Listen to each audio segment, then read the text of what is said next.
Karena ketika sudah pendidikan seks sudah dari apa ya, dari sejak dini sudah dilaksanakan, maka pemikiran anak ketika contoh perempuan, loh, Dek kok pakainya kayak ini.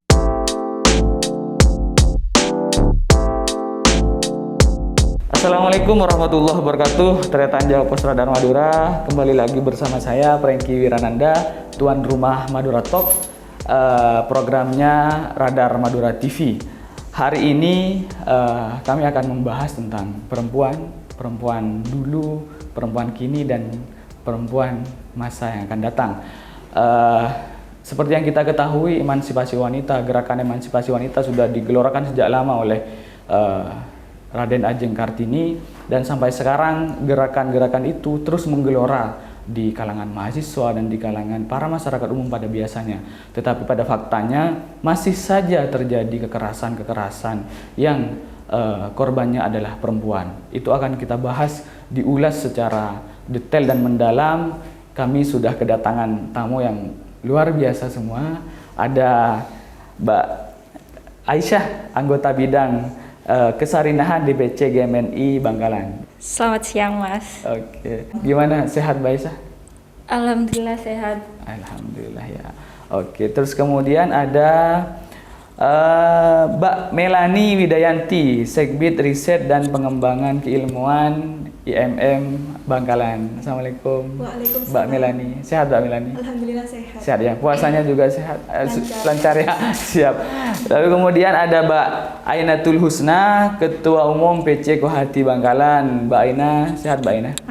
Alhamdulillah sehat. Tadi perjalanan cukup jauh dari Lamongan yang menuju Madura. Terima kasih nih Tretan Madura. Juga terima kasih sekali karena Mbak Aina ini sebenarnya ada di Lamongan, tapi karena mendatangi undangan kita dan berjumpa dengan Tretan Radar Madura, akhirnya menyempatkan diri. Kemudian ada Mbak Nur Hidayah, Ketua Umum PC Kopri Bangkalan. Mbak Nur, sehat Mbak Nur? Alhamdulillah sehat, Mas. Siap. Teman-teman, menurut teman-teman sendiri nih, di Mbak Nur dulu nih, Mbak Nur, perempuan itu seperti apa sih sebenarnya? Harusnya seperti apa perempuan, dan kemudian apa tantangan-tantangan perempuan di masa saat sekarang? Ya, terima kasih Mas. Ya, kalau menurut saya sebenarnya perempuan ini, diakui atau tidak, perempuan ini bagi saya adalah sosok seorang yang kuat dan tangguh. Dan kita memiliki tantangan besarnya ini adalah di bidang publik, karena selama ini perempuan ini hanya dibenturkan di ranah domestik saja. Oke, berbicara kodrat kita memang harus di ranah domestik, tapi di ranah publik sebenarnya kita kan sudah diperjuangkan sehingga ada emansipasi wanita. Harusnya perempuan ini bisa masuk ke ruang-ruang seperti itu di ruang publik. Agar apa? Cita-cita yang sudah diimpikan oleh Raden Ajeng Kartini ya harus dimiliki oleh perempuan pada saat ini. Oke, siap. Mbak Aina, emansipasi wanita, bagaimana memaknai emansipasi wanita menurut Mbak Aina? Tergantung dari sisi mana kemudian kita melihat. Ada beberapa kemudian yang melihat emansipasi ini sebuah diskriminasi yang dilakukan perempuan itu sendiri terhadap dirinya.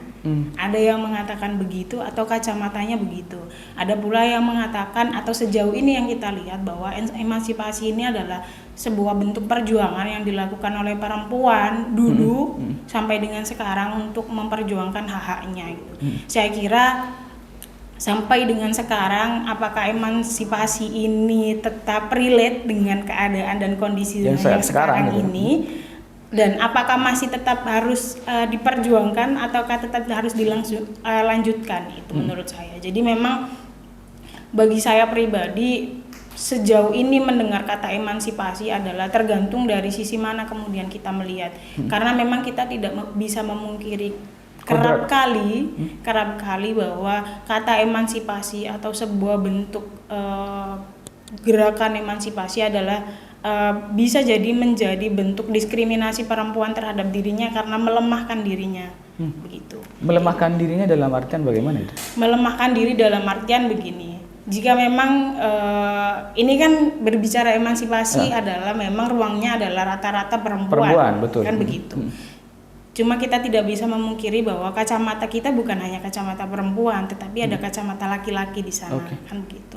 Nah, berbicara terkait melemahkan dirinya adalah ada hal-hal yang memang dirasa tidak perlu diadakan begitu, kemudian digaungkan begitu, membuat seakan-akan bahwa sebenarnya perempuan ini lemah tah. Iya, iya. Apakah perempuan selemah itu sehingga butuh sebuah emansipasi, kan begitu? Iya betul. Artinya gerakan emansipasi ini sebenarnya seolah-olah ingin menunjukkan ke publik bahwa ada ketidaksetaraan begitu. Padahal sebenarnya setara dong antara laki-laki dan perempuan. Nah, ini kan tergantung situasi dan kondisi. Kembali lagi begitu. Dulu dengan yang sekarang dan kemudian di masa depan.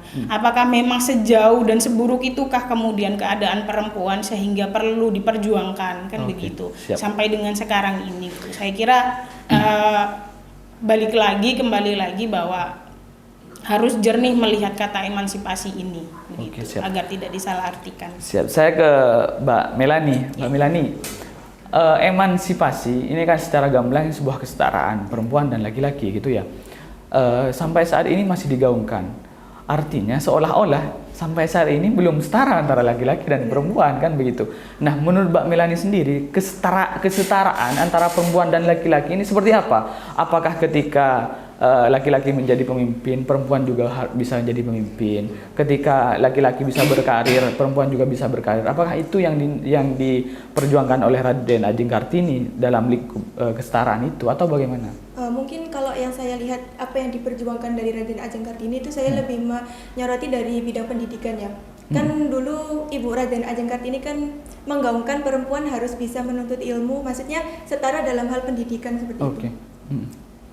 Dan sekarang saya rasa perempuan Indonesia sudah mengimplementasikan apa yang dulu telah dicita-citakan, apa yang dulu telah diperjuangkan oleh Ibu Raden Ajeng Kartini. Saat ini kan perempuan Indonesia sudah berani memilih, dia mau menjadi profesi apa yang dia inginkan, bidang pendidikan apa yang dia mau, seperti itu kan. Artinya sudah setara laki-laki dan perempuan khusus di bidang pendidikan ya? Iya, mungkin sudah untuk saat ini. Ya memang mungkin belum setara ya untuk seluruh perempuan di Indonesia. Mbak Aisyah, melihat perempuan sekarang, Mbak Aisyah melihatnya masih adakah pihak-pihak yang menganggap bahwa laki-laki dan perempuan tidak setara, yang kemudian harus diperjuangkan kesetaraan itu? Kalau melihat pihak-pihak yang menganggap bahwa laki-laki dan perempuan itu tidak setara, tentu saja pasti ada. Pasti ada ya? Pasti ada. Kemudian apa tadi Mas pertanyaannya? Ya, dan itu harus diperjuangkan gitu, kesetaraan itu harus diperjuangkan. Karena itu, ada beberapa pihak yang menganggap bahwa perempuan dan laki-laki ini tidak setara, kemudian harus diperjuangkan saat sekarang misalkan. Apakah sebenarnya tidak harus diperjuangkan begitu? Cukup dengan bisa bersaing, perempuan itu sudah sebagai bentuk perjuangan gitu. Kan tadi di awal ada klausa menganggap. Artinya itu hanya anggapan, itu tidak benar. Belum tentu benar gitu loh. Jadi ya, kenapa harus diambil pusing? Ya tunjukkan saja kalau perempuan itu bisa, selesai masalahnya. Nah, persoalan sekarang yang kita hadapi adalah anggapan-anggapan itu masih ada. Kira-kira apa yang harus dilakukan oleh perempuan untuk menghapus anggapan-anggapan yang menganggap bahwa perempuan dan laki-laki tidak setara? Gerakan penyadaran. Gerakan penyadaran. Seperti apa itu kira-kira? Bahwasanya perempuan ini juga bisa seperti laki-laki, dengan tentu saja membawakan bukti-bukti konkret bahwa perempuan juga bisa berkarya, juga bisa masuk ke dalam ruang-ruang publik, juga bisa mengurus domestik dengan baik, seperti itu. Siap. Dan itu bisa dilakukan oleh si perempuan itu sendiri ya? Iya, tentu saja bisa dilakukan oleh perempuan itu sendiri, tapi tidak lantas menutup pintu bagi laki-laki untuk berkontribusi dalam hal itu. Karena kalau kita di sini semua pasti setuju bahwasanya perempuan itu setara dengan laki-laki, tapi anggapan-anggapan bahwa kita tidak setara dengan laki-laki itu biasa datang dari kaum laki-laki. Iya. Jadi ternyata Radar Madura kita bersepakat bahwa tidak ada lagi bahwa perempuan dan laki-laki tidak setara dalam hal apapun. Kenapa? Karena perempuan juga bisa mengenyam pendidikan sama seperti laki-laki. Perempuan juga bisa masuk di ruang-ruang publik menjadi pemimpin, bahkan pemimpin bangsa kita. Indonesia pernah dipimpin seorang perempuan. Saat sekarang Ketua DPR RI Indonesia juga perempuan. Artinya kita sudah setara. Tetapi fakta di lapangan masih ada kasus-kasus yang justru mendiskreditkan perempuan, kasus kekerasan seksual, kasus pelecehan dan segala macam. Kira-kira bagaimana menyikapi Mbak Melani hal ini? Mungkin untuk menyikapi masalah pendiskreditan perempuan itu dari kita sesama perempuan, kita saling mendukung, kita saling menguatkan, jangan justru kita malah saling menjatuhkan. Biasanya kan kadang-kala kalau ada perempuan yang dilecehkan, mohon maaf, itu justru malah sesama perempuan itu bilang seperti ini, oh mungkin kamu yang kurang menjaga diri, mungkin Nyinyir ya? Iya, nyinyir gitu. Okay. Jadi intinya kita sama perempuan lah, kita saling menguatkan, jangan justru malah saling menjatuhkan. Oke, itu artinya peran sesama perempuan dalam menguatkan korban itu juga sangat diperlukan gitu ya. Fakta di lapangan masih sangat banyak sekali yang memang ketika ada perempuan menjadi korban pelecehan, korban kekerasan seksual, ini malah perempuannya yang disalahkan, katanya kalau nggak digoda nggak mungkin dan segala macam. Sebagai aktivis mahasiswa keperempuanan, bagaimana menyikapi ini, Mbak Aina? Ya, terkait dengan kasus-kasus yang masih marak terjadi, yang memang secara langsung korbannya ini adalah perempuan, dan yang menjadi dan ataupun pihak yang disalahkan juga adalah perempuan rata-rata. Ini bukan lagi menjadi rahasia umum atau sudah menjadi rahasia umum bahwa memang keadaan masyarakat Indonesia menganggap atau menjustis bahwa ketika ada korban pelecehan seksual yang ternyata korbannya adalah perempuan, meskipun tidak menutup kemungkinan adanya korban laki-laki, ya kan? Gitu. Artinya memang beberapa waktu yang lalu juga di Bangkalan, yang sebelumnya mungkin sudah didengar oleh teman-teman terkait dengan beberapa kasus pelecehan seksual yang ada di Bangkalan, bukan hanya di Kokok, tapi juga banyak sekali. Dari mulai sekolah, dari mulai pesantren dan lain sebagainya. Sebagai bagian dari organisasi kemahasiswaan, khususnya di sini adalah keterwakilan Kohati, kami kemarin juga sangat fokus ataupun menyikapi perihal bagaimana kemudian masyarakat ini menjustis korban ini sebagai bagian dari yang bisa disalahkan. Padahal seharusnya korban ini adalah bagian yang harus dilindungi, kan begitu. Nah, ini kemudian yang harus diberikan pemahaman lebih terhadap masyarakat gitu. Bahwa pendampingan itu bukan hanya diberikan kepada korban, bukan hanya kemudian atau sanksi diberikan kepada pelaku, tetapi juga sosialisasi yang tepat kepada masyarakat bahwa sejatinya ketika ada pelecehan seksual yang memang memakan korban, khususnya ini adalah perempuan, maka seharusnya tidak kemudian dijadikan salah satu pihak yang disalahkan, karena memang kondisi psikologis dan lain sebagainya korban itu rentan untuk kemudian melakukan hal-hal yang di luar dari yang diinginkan, akan begitu. Jadi memang sampai dengan sekarang pemahaman itu sebenarnya sudah ada, saya kira. Cuma orang-orang atau masyarakat ini cenderung kemudian melampiaskan hasrat untuk kemudian tadi membuli, mencaci, bahkan kemudian mencari-cari kesalahan apa yang kemudian mengakibatkan kok bisa kamu dilecehkan, barangkali kamu keluar malam dan lain sebagainya. Meskipun kita tidak menutup pintu bahwa adanya pelecehan itu bisa jadi karena faktor kita yang memang lalai dalam hal menjaga diri, kan begitu. Terakhir kali memang Kohati melakukan audiensi dengan beberapa pihak, termasuk juga dengan DPRD, meskipun tapi dalam hal ini tidak melibatkan Bapak Bupati waktu itu. Memang memberikan beberapa penawaran untuk kemudian dipertimbangkan dalam hal melakukan pencegahan, karena memang sejauh ini kan pemerintah itu hanya fokus kepada penanganan korban, penanganan pasca terjadinya kekerasan ataupun pelecehan, baik itu terkait pelaku maupun korbannya. Tapi sejauh ini yang kemudian disoroti oleh Kohati adalah terkait pencegahan. Nah, pencegahan ini yang kemudian harus menjadi perhatian lebih, bagaimana kemudian sebelum terjadi seharusnya sudah dilakukan upaya-upaya pencegahan. Nah, ini kemudian yang beberapa hal yang ditawarkan oleh Kohati, salah satunya ada beberapa hal, yaitu adalah memberikan sosialisasi lebih, karena terakhir kali kita berbicara dengan Dinas KBP 3A memang mereka menyampaikan, mohon maaf kalau ini salah karena memang nanti ini disiarkan bisa pihak yang bersangkutan klarifikasi ya, boleh. memang tidak bisa maksimal dalam satu periode ataupun 1 tahun untuk mensosialisasikan karena alasan minim SDM. Oke. Kemudian tawaran yang Padahal diberikan, alasan klasik ya. alasannya yang sangat-sangat klasik dan tidak bisa diterima bagi Kohati waktu itu gitu loh.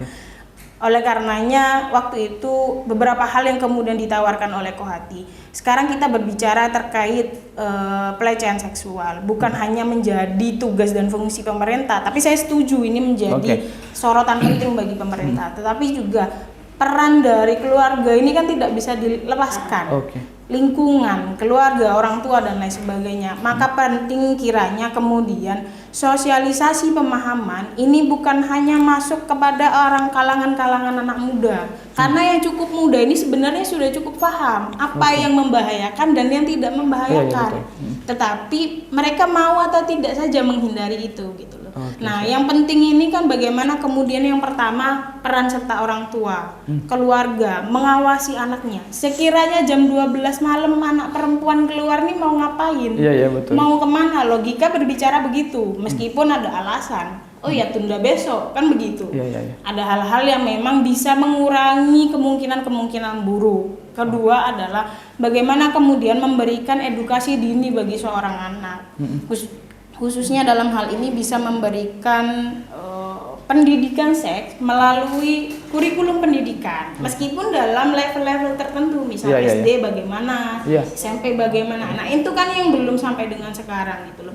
Nah kalau saya soroti juga di Bangkalan ini kan peran tokoh publik ini sangat luar biasa ya, pengaruhnya besar sekali gitu loh. Maka bagaimana kemudian tokoh-tokoh masyarakat di Bangkalan yang memang dipandang sudah cukup terkenal dan didengar suaranya, itu kemudian juga turut hadir berperan, bukan hanya dari segi pemerintah terkait, tapi juga tokoh-tokoh masyarakat, orang tua, kesemuanya itu saling bersinergi untuk kemudian membentuk penjagaan yang aman bagi anak-anak mereka, bagi diri dan mereka juga gitu loh. Karena memang yaitu tadi menjaga generasi muda itu bukan hanya tugas pemerintah gitu loh. Kadang-kadang kita aja nggak menjaga diri kita gitu loh ya kan begitu. Jadi mungkin keseluruhan harus kemudian dikasih pemahaman yang baik. Nah lewat distribusi apa? Kalau dari segi sekolah berarti bisa dimasukkan dalam kurikulum pendidikan kemudian memberikan sosialisasi yang lebih intens karena ya tadi yang saya sampaikan, bahkan beberapa dinas pun menyampaikan bahwa 1 tahun itu bisa 2 kali, 2 kecamatan aja. Kejadian seperti itu ya. 2 kecamatan yang menjadi target sosialisasi. Target sosialisasi. Sedangkan kecamatan di Bangkalan ini kan sangat banyak sekali, cukup banyak lah. Itu mungkin. Mbak Milani, sejauh mana peran serta keluarga dalam rangka menjaga atau mengantisipasi terjadinya hal-hal yang merugikan kepada perempuan menurut Mbak Milani sendiri? Baik, terima kasih. Justru kalau menurut saya peran perempuan daripada pemerintah dalam hal ini untuk mengedukasi anak itu justru lebih besar. Benar seperti apa yang dikatakan Mbak Ina tadi, karena apalagi ini kita bahasanya kan perempuan ya. Perempuan di sini sangat besar peranannya kan, dia sebagai madrasatul ula atau guru pendidik bagi anak-anaknya kan ya. Jadi jangan sampai kita itu meremehkan akan pendidikan anak, mempercayakan pendidikan anak hanya kepada sekolah atau instansi-instansi tertentu. Ya inilah peran perempuan yang sesungguhnya itu justru lebih besar daripada peran-peran yang lain gitu. Artinya sebenarnya filter itu bisa dilakukan secara masif atau secara maksimal di lingkup terkecil atau lingkup keluarga dulu begitu. Sejauh ini bagaimana kira-kira? Ini kan begini, persoalan kadang yang terjadi, masyarakat ini belum paham bagaimana cara mengedukasi anaknya. Masyarakat belum paham bagaimana cara mengawasi anaknya. Nah, kira-kira peran pemerintah dalam hal menyadarkan para orang tua ini penting nggak kira-kira menurut penting ya, mungkin peran pemerintah yang bisa dilakukan ya mengedukasi kepada orang tua tersebut. Siap. Mbak Aisyah, pendidikan tadi menjadi poin penting juga ya. Ada pendidikan seks, pendidikan formal lainnya. Kira-kira apakah menurut GMNI sendiri pendidikan itu sangat berpengaruh terhadap kejadian-kejadian yang merugikan perempuan? Sangat berpengaruh. Ya? Karena dengan pendidikan kita bisa mengubah pola pikir. mindset itu datangnya salah satunya dari pendidikan. Bagaimana pendidikan mengajarkan kita untuk berpikir sampai akhirnya kita sampai pada kita hari ini dengan cara pikir kita yang hari ini. Oke. Seperti itu. Nah, sejauh ini bagaimana pendidikan? Ini kan berbicara pendidikan tentu tidak hanya pendidikan kepada si perempuan, pendidikan terhadap laki-laki juga kan. Artinya ketika pendidikan perempuan bagus tapi si laki-laki pendidikannya tidak bagus, kemudian muncullah tindakan-tindakan kriminal, misalkan muncul tindakan-tindakan yang merugikan perempuan. Sejauh ini menurut Mbak Aisyah sendiri memandangnya, apakah sudah ada pemerataan pendidikan terhadap di negara kita gitu?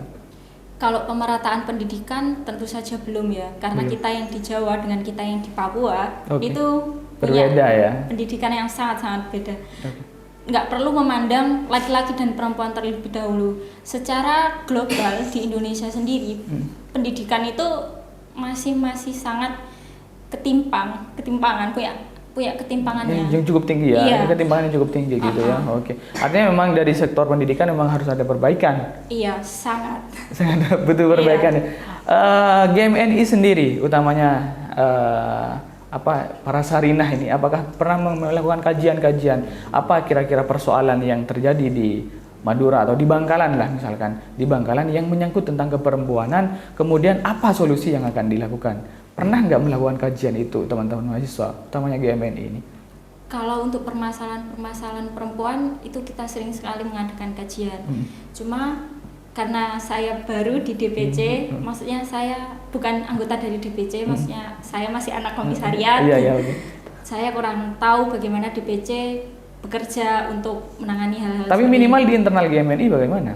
Kalau di internal komisariat, iya Ada kita ya? ada kajian-kajian terkait perempuan, tapi di tingkat komisariat itu masih tahap penguatan ideologi seperti itu. Penguatan ideologi, artinya bagaimana ideologi teman-teman GMNI ini dikuatkan sehingga tidak mudah pergaulan bebas, tidak mudah mengikuti perkembangan yang tidak baik, kira-kira begitu. Lebih kepada bukan seperti itu ya Mas, maksudnya penguatan ideologi bagaimana kita menjadi manusia yang baik, bagaimana kita berorganisasi yang baik, bagaimana ideologi GMN ini tertanam di dalam pikiran kita, hati kita. Artinya kan menjadi manusia yang baik, berorganisasi yang baik juga efeknya juga ke nanti setelah ada di masyarakat umum kan, kira-kira begitu. Oke, Mbak Aisyah, sebagai organisasi mahasiswa nih, aktivis mahasiswa, kira-kira peran penting mahasiswa nih, mahasiswa secara keseluruhan ya, tidak memandang GMNI, HMI, IMM dan Kohati, peran serta mahasiswa dalam rangka memberikan penyadaran kepada masyarakat, dalam rangka memberikan edukasi kepada masyarakat, ini sejauh mana tingkat pentingnya bagi menurut Mbak Aisyah sendiri? Kemudian apakah selama ini sudah dijalankan hal-hal yang sedemikian? Penting banget sih Mas kalau kita membahas penting atau enggaknya. Kemudian sampai mana kita melakukan itu, kalau sekarang COVID ya, dalam rangka COVID ini saya sering banget lihat di dalam media sosial itu ada yang namanya online campaign. Jadi kampanye online tentang bagaimana kita menyadarkan hal-hal yang seperti itu, bukan hal yang seperti itu ya, maksudnya tentang kekerasan seksual, kesehatan mental dan lain sebagainya itu banyak sekali di media sosial. Mahasiswa paling gampang sambil duduk-duduk sambil rebahan bisa ikut kampanye seperti itu. Oke. Peran kampus nih, ini di Madura ada sekitar 43 kampus total keseluruhan, negeri dan swasta. 43 kampus dengan jumlah mahasiswa yang sangat luar biasa banyaknya ya kan. Sejauh ini kampus sudah berperan enggak dalam rangka khususnya keperempuanan nih? Misalnya ada kegiatan KKN yang ada salah satu programnya untuk menyadarkan perempuan. Kira-kira hal kegiatan seperti itu penting nggak menurut? Penting. Sejauh mana itu kontribusinya terhadap masyarakat? Ini membuka pemikiran bagi masyarakat bahwasanya hal-hal seperti ini loh genting untuk segera ditanggapi, untuk disadarkan lah pada masyarakat. Minimal masyarakat punya pengetahuan tentang apa sih yang hari ini terjadi. Kita mahasiswa pasti akan mengikuti apa sih dari pemerintah, apa dari kampus, apa gerakan-gerakan yang sekarang sedang booming, atau apa urgensi-urgensi yang harus masyarakat ketahui seperti itu. Oke, siap. Perempuan masa yang akan datang harus seperti apa kira-kira menurut PC PMII ini, Kopri PMII Bangkalan nih? Ya, menurut kami perempuan masa yang akan datang ini adalah perempuan yang mana menyambungkan dari masa RA Kartini yang masih memperjuangkan pendidikan dan sekarang sudah bisa mengenyam pendidikan sepuas-puasnya. Maka yang tahun datang, bukan tahun datang, tapi masa depan perempuan ini sudah tidak lagi berbicara bagaimana memperjuangkan pendidikan, mengenyam pendidikan, tapi bagaimana pendidikan yang ia dapat diimplementasikan sepenuhnya, seperti itu.